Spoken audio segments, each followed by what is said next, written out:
بسم اللہ الرحمن الرحیم۔ شکرانے کی جتنی بھی صورتیں ہیں، جو اپنے ذوق کے مطابق جس کو بھی ادا کرے وہ اس کی طرف سے اظہار محبت ہوگا۔ جو چیزیں شریعت نے فرض کہی ہیں اور جن چیزوں کا وجوب ہے اور اس کا باقاعدہ شریعت میں طریقہ بھی بتایا گیا ہے، تو وہاں ہمارے ذوق کا دخل نہیں ہوگا۔ پانچ گانا نماز کا جو طریقہ بتایا گیا ہے، اس کے اوقات جو بتائے گئے ہیں، اس میں قیام، رکوع اور سجدے کی صورتیں ہمارے اوپر واضح کر دی گئی ہیں، مبہم نہیں رکھی گئی، تو اس میں ہم اپنے ذوق کا مظاہرہ نہیں کر سکتے کہ نہیں ہم نماز اس طرح پڑھیں گے، ہمارا ذوق اس طرح کا ہے۔ وضو میں میرا ذوق یہ ہے کہ میں پاؤں پہلے دھوؤں گا اور باقی اعضاء بعد میں دھوؤں گا، ایسا نہیں ہے، وہ شریعت نے ہمارے اوپر واضح کر دیا۔ لیکن جن امور کے اندر شریعت نے ہمیں کوئی اس طرح کی پابندی نہیں لگائی، کسی امر کا مطلق حکم دیا ہے، تو اس میں پھر ہم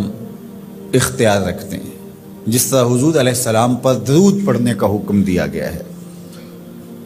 سلام پیش کرنے کا حکم دیا گیا ہے، تو اس میں آپ جس طرح بھی حضور علیہ السلام پر درود پڑھیں، جس ہیئت میں بھی درود پڑھیں، کھڑے ہو کے پڑھیں، بیٹھ کے پڑھیں، درود کے کلمات، درود کے الفاظ، اس میں کوئی پابندی شریعت نے نہیں لگائی۔ مطلق حکم ہے صلو علیہ وسلموا تسلیما، درود پڑھو اور سلام پڑھو اور خوب پڑھو، صبح پڑھو، شام پڑھو، دوپہر پڑھو، پچھلے پہر اٹھ کے پڑھو، رات کی تنہائیوں میں، دن کے اجالوں میں، کوئی پابندی نہیں لگائی گئی۔ اب یہاں آپ کو اختیار ملتا ہے، پھر ہر شخص کا اپنا ذوق ہے۔ کوئی تنہائی میں بیٹھ کے درود پڑھتا ہے اور کوئی اجتماعی طور پہ درود پڑھتا ہے، کوئی بچوں میں بیٹھ کے درود کی مجلس سجا لیتا ہے، تو یہ آپ کا اختیار ہے۔ اسی طرح فَلْيَفْرَحُوا کہ خوشی کا اظہار کرو، تو اس میں آپ کا اختیار ہے۔ آپ 12 ربیع الاول کے دن صدقہ و خیرات کیے جا رہے ہیں، 12 کو نہیں کرتے، 13 کو کرتے ہیں، 11 کو کرتے ہیں، 8 کو کرتے ہیں،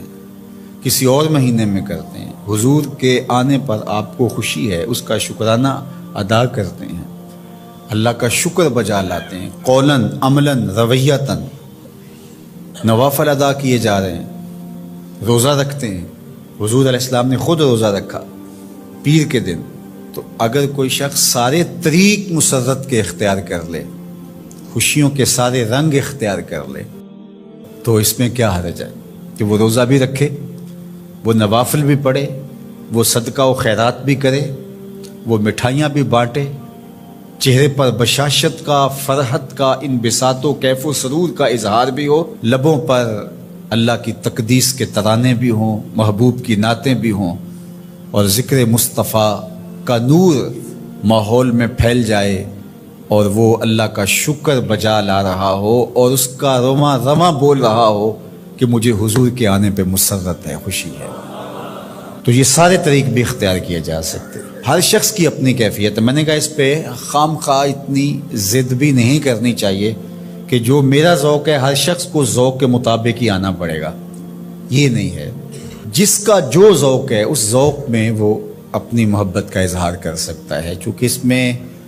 کشادگی دی گئی ہے، اس میں فرحت کے اظہار کا مختلف انداز ہو سکتا ہے،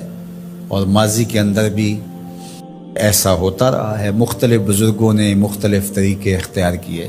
یہ جو محفل میلاد کا انداز ہے، یہ فرحت کا اظہار بھی ہے اور تبلیغ کا ذریعہ بھی ہے۔ علماء نے اس کو اس لیے زیادہ تر اختیار کیا کہ اس سے ساری چیزیں تقریباً اس میں جمع ہو رہی ہوتی ہیں۔ آپ مسجد میں نماز پڑھتے ہیں، پھر شکرانے کے نوافل ادا کرتے ہیں، حضور کا ذکر ہوتا ہے، حضور علیہ السلام کے معجزات کا بیان ہوتا ہے، حضور کے حسن کے تذکرے ہوتے ہیں، حضور کے فضائل، حضور کی سیرت، حضور علیہ السلام کے خصائل، اور مدح و ستائش، نظم میں، نثر میں حضور پر سلام، بار بار درود پڑھنا،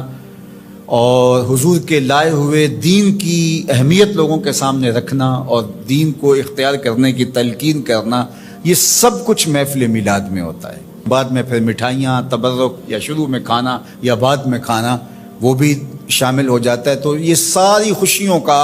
اور اظہار کے جتنے بھی سلیقے اور طریقے ہیں ان کا ایک مجموعہ ہے، تو اس کو محفل میلاد کہہ دیتے ہیں۔ اگر اس میں کوئی ایسی چیز نہ ہو جو شریعت کے مزاج سے متصادم ہو تو اس پر کسی کو بھی میرا خیال اعتراض نہیں ہونا چاہیے۔ تو اس لیے میں آپ کو کہوں گا کہ آپ اپنے گھروں میں ہر پیر کا معمول بنا لیں، پیر کو روزہ رکھیں، بچوں کو بھی روزہ رکھوائیں۔ جو شوگر کے مریض ہیں میں ان کو زور نہیں دیتا، باقی جن سے ممکن ہو تو وہ ضرور پیر کا روزہ رکھیں، آپ اس سے صحت بھی پائیں گے۔ آج بھی مدینہ المنورہ میں لوگ کثرت کے ساتھ پیر شریف کا روزہ رکھتے ہیں، یہ معمول بنا لیں۔ اور افطار کے وقت جو آپ دسترخوان بچھائیں اس میں اپنے بچوں کو بھی اپنے ساتھ بٹھائیں اور حضور علیہ السلام پر درود پڑھیں، حضور کی سیرت کا کوئی ایک واقعہ سنا دیں، حضور کا کوئی ایک معجزہ ان کے سامنے رکھ دیں، آقا کریم علیہ الصلوۃ والسلام کے حسن کا قصیدہ ان کے سامنے پڑھ دیں، کسی عضو بدن کی خوبصورتی اور شمائل کا تذکرہ ان کے سامنے رکھیں،